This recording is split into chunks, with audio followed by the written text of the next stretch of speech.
Masu kallon mu barkanmu da wannan lokaci da fatan kowa yana lafiya. A yau darasinmu na yau zan nuna maku yanda za ka fahimci kowane yare a duniya. Ma'ana kai magana da kowane yare a faɗin duniya, a inda ka tafi a duniya za ka iya fahimta ku tattauna da jama'an da suke wannan wuri cikin sauƙi. Amma kafin in nuna muku yanda ake yi, ina mai tunatar da ku cewa idan ka manta ba kai mana subscribe ba ko kuma sabon zuwa ne kai, to ka daure ka danna alamar subscribe, sannan ka danna ƙararrawar sanarwa sai ka zaɓi all. Shi zai ba da dama da zarar na ɗora sabon bidiyo a sanar da kai. Idan bidiyon ya burge ka kuma ka danna mana like sannan kai mana share, ka tura ma abokanka a duka social media gaba ɗaya domin su ma su amfana.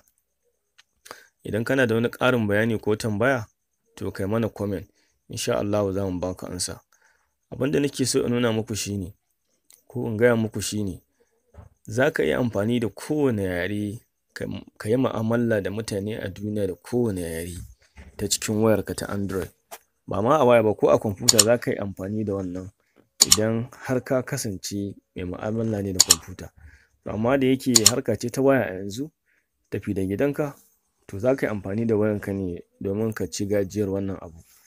Saboda haka in har Allah ya sa ka gani ka iya, to kai ƙoƙari ka koya ma ɗan uwanka, ka nuna masa shi ma domin ya amfana. Abin da nake so in gaya muku cewa, kun san cewa yanzu harkokin zamani an ci gaba. Akwai kasuwanci kala-kala da ake yi ba tare da sai ka je wurin ba. A duniyar gizo kawai za ka shiga yanar gizo ka nemi abin da kake so ka siya hankali kwance, a turo ma ka tura kuɗi, kasuwanci ya kullu.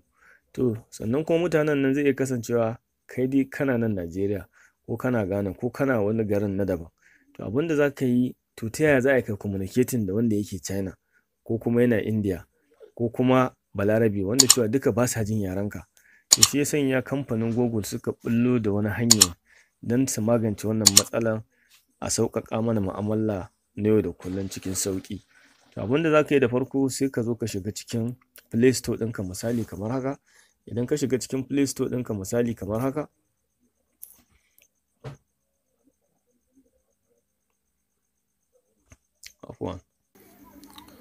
yauwa abin da za ka yi na gaba, sai ka zo ka shiga cikin Play Store ɗinka misali kamar haka. Idan ka shiga cikin Play Store ɗinka misali, daga nan sama wajen searching inda aka rubuta searching, sai ka zo ka rubuta Google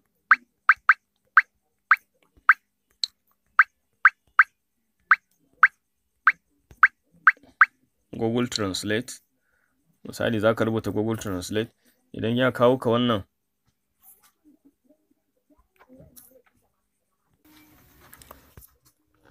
za ka zo ka shiga cikin Play Store ɗinka misali, ka shiga cikin Play Store kamar haka.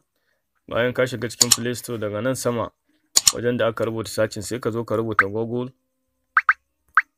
misali Google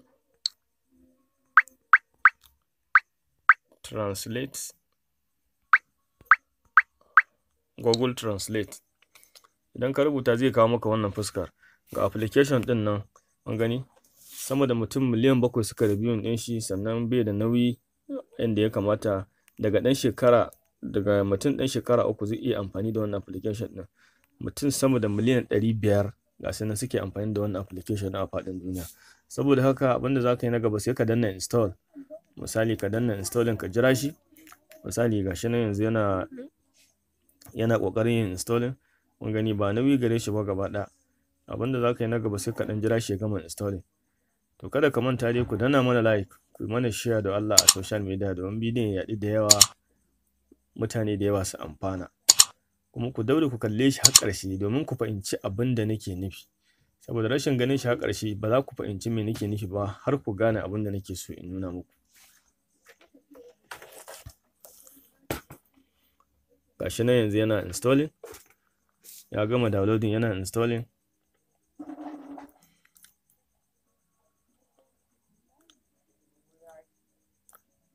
Ku daure dai ku danna mana alamar subscribe domin ku ƙara mana ƙarfin gwiwa. To kun gani bayan ya gama installing, abin da za ka yi na gaba, ga wani wurin da aka danna open, sai ka danna open a kansa. Idan ka danna open a kansa misali, gashi nan fuskar farko zai kawo maka shine wannan. Zai kawo maka wannan fuska.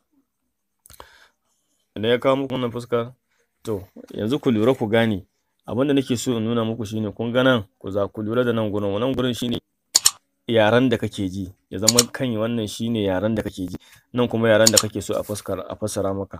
To mu da yake muna amfani da harshen Hausa ne, abin da zamu yi na gaba shine sai mu ka danna akan shi misali kamar haka, sai bari mu zo mu zaɓi Hausa don ku fahimci abin da nake nufi.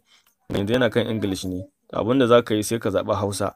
Misali idan ka zaɓi ka ga na koma da shi Hausa, to nan gefen kuma gashi Spanish, to zai fassara mana shi ya koma kan yaren Spanish kenan.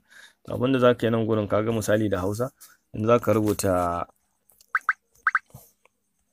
misali yaya kake, kun gani sai ka danna search. To ku lura ku gani kun ga abin da yaya kake, daga nan ƙasa nan gashi nan kuma ya rubuta ya fassara maka shi da Spanish. To idan baka jin yaren Spanish to ka gani taka za ka rubuta, in ya rubuto maka sai ka kwafa ka zo ka sa a nan gurin sai ya fassara maka shi. In baka iya karanta kuma in ka danna shi ga alamar speaker nan daga sama nan. Kun gani? To kun ji ko? Kun ji yanzu ya faɗi ma'anar shi. To idan wannan ya kake kuma kana so ka canja shi ka gane ma'anar shi da Larabci misali, ka ga nan gurin sai ka danna nan sai ka zo ka shiga Arabic misali. Kun gani? To kun gani Arabic kenan. Kaifa anta. Kun gani nan gashi nan ku abun burgewa nan sun rubuta shi da ainihin baƙin Larabci nan kuma baƙin Hausa. To ka gani kaifa anta. Ka gani misali bari ka ji. Kaifa ant. To shine ya kake misali kenan. To duk abin da ka rubuta dai haka zai maka ya canza maka, ku gane abin da nake nufi. Zai canja maka yaren ya koma duk yanda kake so. Idan kana so ka amfani da me zan ce Dutch watan German kenan. Kaga wannan yaya kake? Kun ga yanda gashi nan wannan idan baka iya karantawa gashi nan zai karanta maka. Kun ji ko? To haka shine zaka yi wannan. To bari mu canza shi kuma abin ya rika canza mana da Hausa. Misali kana browsing ne ka shiga wani waje kaga wani abu a rubuta shi. To yaya za a yi ka ɗauko wannan abun ka fassara shi ka gane me yake nufi da Hausa? To kun gani? Yanzu misali wannan Dutch ɗin ne. Bari mu mai da shi English saboda mu Turanci shine muka fi amfani da shi kuma shi muka fi iya don ku gane. Saboda mafi akasari mu nan daga Najeriya muke, mun fi amfani da kalmar Turanci da Hausa. To yanzu misali nan gurin bari in rubuta wannan ka gani hello sai ka danna. To kun ga abin da ya rubuta, kun ga hello din nan, kun ga gashi abin da ya rubuta mana da Hausa ya ce sannu. Za ku iya zuwa ku canja shi kuma ya misali ya koma Arabic. Kaga dai gashi nan da Turanci ya rubuta maka marhaba, sannu kenan. Za ka iya dannawa ka saurari abin da kun ji ko? To wannan hanyar shine za ka bi ka amfani da shi ka gane kowane irin yare da kake so. Haka zalika nan gurin ga wani guri nan gurin kuma da kyamara take. Za ka iya danna kan kyamaran, idan ka danna kyamaran za ka iya ɗaukan hoto misali. Ka gani nan gurin za ka iya ɗaukan hoto, ka ɗauki hoton abu wani karin rubutu da ka gani a ɓoye wanda baka san ma'anar shi ba, za ka ɗauka sai ya fassara maka shi misali. Zai fassara maka shi da harshen da kake so. Nan kuma idan kuma za ka yi scanning ne, ga wurin scanning nan gurin shi kuma za ka zo ka yi scanning duk wani abu daban. Saboda haka ba abin da za mu yi scanning yanzu. Nan gurin kuma za ka zo ka ɗauko ne daga cikin kan wayarka inda ka san ka ajiye wani abu a drive ɗinka da sauransu. Bayan ka ɗauki hoto sai ya fassara maka shi da yaren da kake so. Saboda haka wannan hanya tana da matuƙar muhimmanci. Kun ga ɓangaren hoton ma ku lura daga sama nan gashi nan ga yaren, ga English nan ga wannan duk yanda za ka saita dai kun gan shi yanda wancan tsarin yake. To wannan hanyar za ka bi kai magana da kowane yare da kake so a duniya. Misali idan kana browsing ne ma kana duba wani abu, to ɗaliban ilimi ma musamman in ya kasance kuna karanta littattafai kun kasa gane yaya za ku yi. To saboda haka rashin ganewa za ku ɗauko wannan kalma da ba ku sani ba ku kawo ta nan ku sa ta fassara muku fahimci. Yana aiki kamar dictionary, saboda dictionary kowa ya san amfani dictionary yana da matuƙar amfani.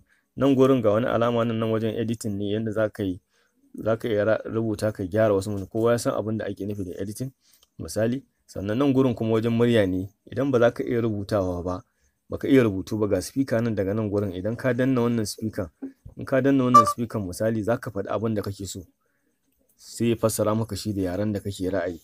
Kun ga wannan hanya ce da za ka yi amfani da duk wani yare a duniya ba tare da ka samu matsala ba. Ka shiga kai kasuwanci, kai duk abin da kake so a wannan. Sannan kuma ta wannan gefen akwai saite-saite da na kamata. Nan gurin misali akwai offline translate. Misali idan kana ra'ayi, idan kana ra'ayin kai translating ba sai baka online. To mu dai babu Hausa a ciki, amma kun gani in ka shiga ciki to kun ga duk ga sauran yarurruka nan na duniya wanda za ka iya ɗauko su riƙa fassara maka. Amma matsalar sai dai babu Hausa, ba yaren Hausa. Muna fata dai nan gaba kaɗan za a sa yaren Hausa. Duk wanda ka ɗauka misali za ka yi downloading ɗin shi ne kawai a cikin kan wayarka. Idan ka yi downloading ɗin shi kawai to ko da baka online za ka shiga ciki abin ya fassara maka duk abin da kake so, ka fahimci magana duk da kake so, ka hira da wanda kake so a faɗin duniya gaba ɗaya. To ina ganin wannan application ɗin yana da matuƙar amfani. Ku daure ku amfani da shi. Wanda duk ya amfani da shi to ya ƙoƙari ya nuna ma wani domin shi ma ya amfana. Saboda abin yana da matuƙar amfani wanda cewa zai amfani kowa da kowa. Mu daure mu yaɗa shi zuwa ga 'yan uwa da abokan arziki. Kowa da kowa ya amfani wannan application ɗin. Hanya ce, dama ce ta zo mana wanda kuma ya kamata a ce mun yi amfani da wannan daman. Mun yi amfani da wannan daman saboda mu amfani juna gaba ɗaya. Saboda haka idan wannan bidiyon ya burge ka, da Allah ka danna mana like, sannan kai mana share, ka tura ma abokanka a social media gaba ɗaya domin su ma su amfana. Sannan idan kana da ƙarin bayani ko tambaya to kai mana comment. Insha Allahu za mu ba ku amsa. Idan kuma ka manta ba kai mana subscribe ba ko kuma sabon zuwa ne kai, to ga alamar subscribe nan a ƙasa ja. Ka danna alamar subscribe ɗin nan, sai ka danna alamar ƙararrawa. Idan ya fito maka da all sai ka zaɓi all.